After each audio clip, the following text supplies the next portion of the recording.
بسم اللہ الرحمن الرحیم۔ السلام علیکم ورحمۃ اللہ وبرکاتہ۔ آج محرم الحرام کی 7ویں محفل اور مجلس ہے۔ بہت پا رہے ہیں، بہت حاصل کر رہے ہیں، اور یقیناً آپ ان مجالس اور محافل کو پھیلا رہے ہیں اپنے لیے صدقہ جاریہ، انسانیت کا درد، دکھی انسانیت کا غم، یہ آپ کے لیے بہت بڑا تحفہ اور سوغات ہے۔ آئیں آج اہل البیت کے اس تذکرے میں حضرت ابوبکر بن حسین، امام حسین کے بیٹے ابوبکر، یہ شہدائے کربلا میں سے تھے۔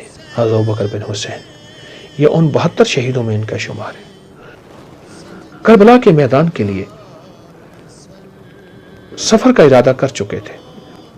جب انہوں نے ارادہ کر لیا تو جہاں بہت سی اور وصیتیں تھیں، وہاں ایک وصیت یہ بھی فرمائی، سجدے میں جا کے سر کو کٹایا حسین نے۔ حضرت ابوبکر بن حسین، امام حسین کے بیٹے ابوبکر، ان کا ایک بڑا دلچسپ واقعہ ہے۔ ان کے مزاج میں تھا کہ جہاں وہ انسانوں کو پیاسا، بھوکا، تکلیف درد میں نہیں دیکھ سکتے تھے، وہاں ان کی طبیعتوں اور مزاج میں تھا وہ جانوروں کو بھی بہت خیال کرتے تھے اور جانوروں کا بھی بہت احساس کرتے تھے۔ وہ کیا کرتے تھے؟ بے زبان پرندوں اور جانوروں کو دانہ ڈالتے تھے، بے زبان جانوروں کو ان کی غذا دیتے تھے، کہیں گوشت ہے، کہیں گھاس ہے، کہیں دانہ ہے، ان کا خیال کرتے تھے۔ اور خاص طور پہ ان جانوروں کا جن کا کوئی وارث نہ ہو، یا ایسے جانور جو ہواؤں اور فضاؤں میں کھلے ہوں اور جن کا کوئی لاوارث ہو، بیمار ہو گئے ہوں، تکلیفوں میں ہوں، دکھوں میں ہوں۔ جانوروں کا بھی خیال ان ہستیوں سے سیکھا، آل رسول سے سیکھا۔ حضرت ابوبکر بن حسین نے کیا کمال کر دیا۔ ایک دفعہ ایک واقعہ ہوا، آپ سو گئے، نیند آ گئی، اپنے خادم سے فرمایا میں سو رہا ہوں، سفر سے واپس آیا ہوں، جانوروں کو غذا ڈال دینا۔ اس سے بھی غفلت ہو گئی اور سوئے رہے۔ کیا خواب دیکھتے ہیں کہ حضرت آدم علیہ السلام تشریف لائے۔ آپ نے اپنے چہرے کے پہ بوسہ دیا، بوسہ دیا نا تو آنکھ کھلی تو دیکھا کون ہے؟ بڑے خوبصورت عظیم انسان۔ پوچھا بیٹا ابوبکر، میں تیرا والد ہوں آدم۔ گلے ملے، ہاتھوں پہ بوسہ دیا، احترام کیا۔ آپ کیسے تشریف لائے؟ فرمایا آج تیری وجہ سے کچھ لوگ بھوکے ہیں اور پیاسے ہیں، تو سویا ہوا ہے اور وہ پیاسے ہیں۔ وہ کون لوگ؟ فرمایا جو بے زبان، جن کی غذا، جن کی خدمت کا ذمہ میرے بیٹے نے اپنے ذمے لیا ہے، وہ تو آج بھوکے ہو رہ گئے۔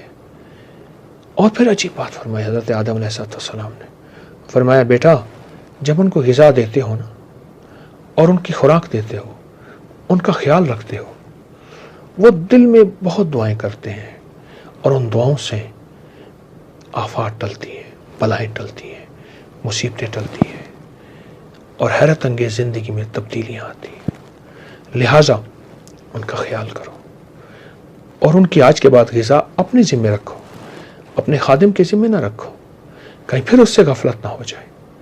اور پھر حضرت نے آدم علیہ السلام نے حضرت ابوبکر بن حسین کو، رضوان اللہ سلام اللہ تعالیٰ علیہ اجمعین کو، پیشانی پہ بوسہ دیا، اور بوسہ دینے کے بعد آپ تشریف لے گئے۔ یہ کون تھے؟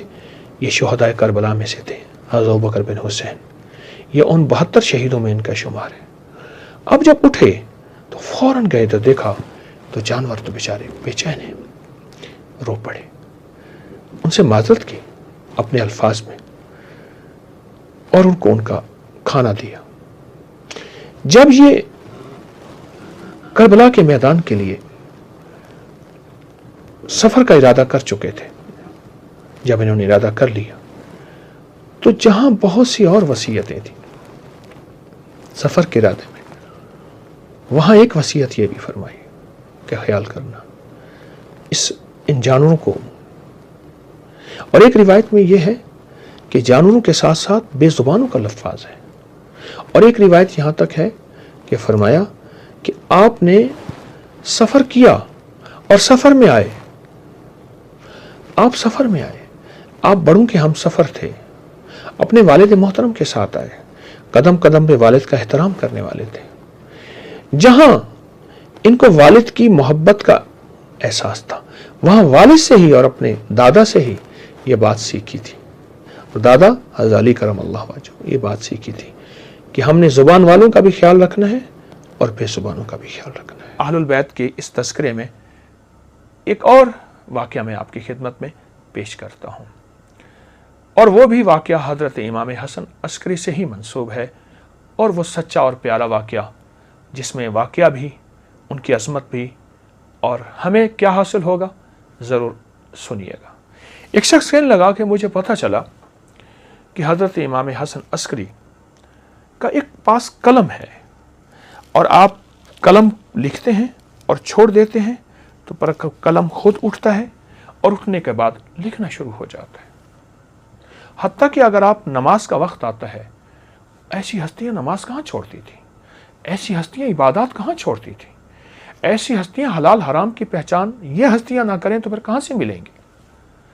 تو کہا میں اس اشتیاق سے ڈوبا, بغداد کے ایک گاؤں میں میری زندگی کے دن رات گزرے سے, وہاں سے نکلا, سفر کرتے کرتے شیخ کی خدمت میں, امام کی خدمت میں حاضر ہوا, سلام عرض کیا.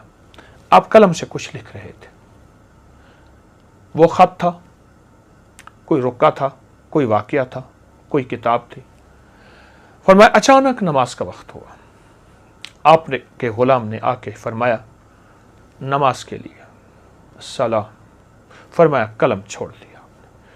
آپ نماز پہ تشریف لے گئے, قلم خود بخود چلنا شروع ہو گیا. میں حیران اس قلم کو دیکھ رہا ہوں, جو چیز میں نے سنی تھی 100% ویسی کی ویسی, 100% وہی کی وہی. مجھے حیرت ہوئی اور بہت حیرت ہوئی, اور حیرت کی انتہا ہوئی کہ یہ کیا ہے اور یہ قلم کیا ہے اور یہ کیا ہے اور یہ نظام کیا ہے. کہا مجھے بہت حیرت ہوئی. شیخ بہت دیر تک نماز, پھر نماز کے بعد تسبیحات, تسبیحات کے بعد اذکار, اذکار کے بعد پھر دعا میں مشغول رہے. پھر آپ تشریف لائے, آپ آ کے اپنی نشست پر بیٹھے. چمڑے کا ایک دسترخوان, چمڑے کی ایک نشست تھی, اس پہ آپ تشریف فرما ہوئے. تو فرمایا آپ کے بیٹھتے ہی قلم خود بخود رک گیا. میں نے شیخ سے پوچھا کہ شیخ میں نے آپ کی کرامات میں ایک کرامت یہ بھی دیکھی, بہت کرامات ہیں آپ کی, یہ بھی کرامت میں نے دیکھی, اور اس کرامت کو میں حیران ہوں دیکھتے ہوئے کہ کیا ہے, قلم خود بخود چل رہا ہے. فرمایا جتنی دیر میں نماز میں رہتا ہوں یہ قلم خود بخود چلتا ہے, اور اگر میں قیامت تک نماز میں رہوں, سجدے میں رہوں, عبادت میں رہوں, تسبیح میں رہوں, تلاوت میں رہوں, دعاؤں میں رہوں, آہوزاری میں رہوں, قلم چلتا رہتا ہے اور غیبی علوم لکھتا رہتا ہے. لدنی وحبی غیبی علوم, ان علوم کا دنیا میں, کائنات میں کسی عقل مند سے عقل مند کا کوئی تعلق نہیں, دانشور سے کوئی تعلق نہیں, غیبی علوم لکھتا رہتا ہے. میرے دل میں آواز آئی کہ میں شیخ سے یہ راز تو پوچھوں. فرمایا میرے دل کی کیفیتوں کو صاحب کشف, صاحب کمال تھے, کیوں نہ ہوں, کشف و کمال اسی در سے ملا ہے. بڑے بڑے اولیاء کو, بڑے بڑے صالحین کو, بڑے بڑے بزرگوں کو. تو میں میرے سوال کو بھانپ لیا. فرمانے لگا پوچھتے ہو کہ یہ علم کہاں سے ملا؟ فرمایا لمبی رکعتوں سے, اور رکعتوں میں لمبی صورتوں میں, اور لمبی صورتیں نہیں پڑھ سکتے تو فرمایا بہت زیادہ کثرت سے سورۃ اخلاص پڑھنے میں نے یہ عمل یہاں سے لیا ہے. پھر فرمایا جو شخص اپنی نمازوں میں سورۃ اخلاص کثرت سے پڑھتا ہے, یعنی سورۃ فاتحہ کے بعد سورۃ اخلاص کثرت سے پڑھتا ہے, کثرت لفظ کثرت آیا ہے, اس کثرت میں 10 بار, 100 بار, 50 بار, 1000 بار, جتنی زیادہ لفظ کثرت آیا ہے. فرمایا جو اپنی نمازوں میں سورۃ اخلاص کثرت سے پڑھتا ہے, تسخیر خلائق کے لیے یہ عمل بہت طاقتور ہے. آپ یہاں لفظ سمجھیں, تسخیر خلائق، یعنی اللہ نے جو مخلوق پیدا کی ہے، قلم بھی مخلوق ہے، اس کے اندر سیاہی بھی مخلوق ہے، نہ قلم رکتا ہے نہ سیاہی ختم ہوتی ہے، یہ تسخیر خلائق ہے۔ اللہ، یہ تسخیر خلائق ہے۔ فرمایا مجھے جو ملا ہے نماز سے ملا ہے، اور نماز کے اندر کثرت سے سورۃ اخلاص سے ملا ہے، اور پھر فرمایا تسخیر خلائق کے لیے بہت باکمال عمل ہے، اور میں تجھے اس کی اجازت دیتا ہوں اور اس کو کیا کر۔ تسخیر خلائق، مخلوق، رزق مخلوق ہے، سونا چاندی مخلوق ہے، ہیرا مخلوق ہے، یہ ڈالر مخلوق ہیں، یہ رقبہ، یہ زمین، یہ چیزیں، یہ گاڑی، یہ سب مخلوق ہے، میرے رب کے علاوہ سب مخلوق، اللہ خالق ہے۔ فرمایا تسخیر خلائق کے لیے یہ عمل میں نے زندگی بھر کیا۔ ہمیں عمل بھی اسی گھر سے ملیں گے، ہمیں ایمان بھی، ہمیں سجدے بھی، ہمیں تلاوت بھی، ہمیں تسبیح بھی، ہمیں سخاوت بھی، ہمیں مانگنا بھی اسی در سے ملے گا۔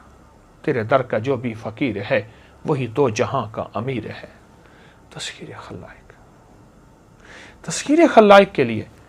اور یہ حاجت مند جو بندہ گیا تھا شیخ کی کرامت کو دیکھنے کے لیے، اب اس کا بیان ہے کہ میں نے سینکڑے لوگوں کو یہ عمل بتایا، سینکڑوں لوگوں کو عمل بتایا، اور فرمایا جس جس کو بتایا، کوئی مجھے کب ملا، کوئی کہاں ملا، اور تھوڑے عرصے کے بعد ملا، کوئی زیادہ عرصے کے بعد ملا، جس کو میں نے یہ عمل بتایا تسخیر خلائق تھی۔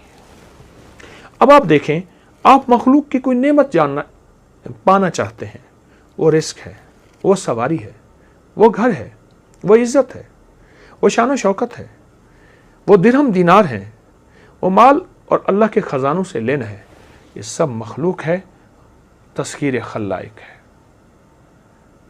یہ سب مخلوق ہے۔ خالق سورت نماز، نماز کے اندر کثرت سے سورت اخلاص، اس کی برکت سے خالق ان چیزوں کو مطیع کر دیتا ہے، کہتے ہیں میرے بندہ ہے، یہ میری سورت اخلاص میری سب سے وحدانیت کو بیان کر رہا ہے، جا مخلوق تجھے میں اس کا غلام بناتا ہوں، جا مخلوق اب اس کا پیچھا نہ چھوڑ، جا مخلوق وہ رزق کی شکل میں، مخلوق وہ سواریوں کی شکل میں، وہ بڑے گھر، عزت، شان و شوکت، بادشاہت کی شکل میں، اللہ پاک مخلوق کو پیچھے کر دیتے ہیں۔ کتنا بڑا طاقتور عمل ہے، کتنا عجیب عمل ہے۔ اس کے مقابلے میں یعنی جب تسخیر خلائق ہو جائے، قلم بھی تو مخلوق ہے۔ لوگوں نے اللہ سے کیسا، ان ہستیوں نے اللہ سے، ان عالی مقام بزرگوں نے اللہ سے کیسا تعلق بنایا اور مخلوق کو بنوایا۔ وہ سینے میں راز لے کے چلے جاتے نہیں، اس کو بتایا کہ تو بھی اگر چاہتا ہے اور تسخیر خلائق چاہتا ہے، حالانکہ آپ یہ فرما دیتے یہ عمل کر تیرا بھی کلم چلنا شروع ہوگا، یقیناً ہوتا، کیونکہ اس میں اس ہستی کی، ہمارے اہل البیت بہت بڑی ہستی ہیں، ان کی اجازت بھی شامل تھی، ان ہستیوں کی توجہات شامل تھی، لیکن آپ نے ایک لفظ فرمایا جامع تسخیر خلائق، کہ اگر تم ساری خلائق کی تسخیر چاہتا ہے پھر یہ عمل کر۔ اور اس نے کرنا شروع کیا، اور وہ کہتے ہیں میں نے سینکڑوں کو بتایا، اور جس نے کیا اس نے جھولیاں بھری، جس نے کیا اس نے مرادیں پائیں، جس نے کیا اس نے زندگی میں کامیابیاں پائیں، جس نے کیا عزتیں اور شان و شوکتیں پائیں۔ آپ بھی کریں، سورۃ اخلاص اپنی نماز میں، اپنی نفلوں میں، اپنی رکعتوں میں کثرت سے پڑھیں، دھیان سے پڑھیں، پڑھتے جائیں۔ کوئی قبولیت کا لمحہ، کوئی قبولیت کی گھڑی، کوئی قبولیت کا ایسا لمحہ ہوتا ہے جس میں اللہ کریم غیب کے خزانے سے قبول فرما کے تسخیر خلائق کے فیصلے فرما دیتے ہیں۔ اور پھر میں ایک اور بات عرض کروں، تسخیر خلائق جب ملتی ہے اکیلی فرد کو نہیں ملتی، نسلوں کو ملتی ہے، فرد کو نہیں ملتی، نسلوں کو ملتی ہے۔ آپ بھی یہ ان عظیم ہستیوں کا عمل اپنی زندگی میں لے لیں، اس کو اپنی زندگی میں شامل کر لیں، لوگوں کو بتائیں، یہ میری محرم کی جتنی مجالس ہیں لوگوں میں عام کریں، لوگوں میں پھیلائیں، چھوٹی چھوٹی مجالس، کسی کا گھر آباد ہو جائے، کسی کی زندگی آباد ہو جائے، اس کا کام بن جائے، اللہ پہلے آپ کا کام بنائے گا، اس کا مسئلہ حل ہو جائے، اللہ پہلے آپ کا بنائے گا، اس کی زندگی میں خیریں مل جائیں، رب آپ کو اور تونگری، برکتیں، عزتیں اور انشاءاللہ ناموریاں عطا فرمائیں گے۔